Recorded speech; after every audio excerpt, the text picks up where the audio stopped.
আমাদের আবার দেখা হবে, কোনো না কোনোভাবে আবার দেখা হবে, দেখা হতেই হবে।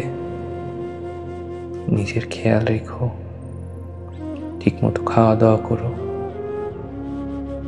পূর্ণা মা হেমলতার কাছে নিশ্চয়ই ভালো আছে, চিন্তা করো না।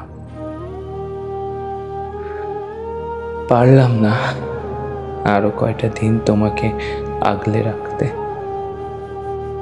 ক্ষমা করো আমায়। অতৃপ্ত আমি মৃত্যুকে তৃপ্তি হিসেবে গ্রহণ করছি। ইতি আমির হাওলাদার।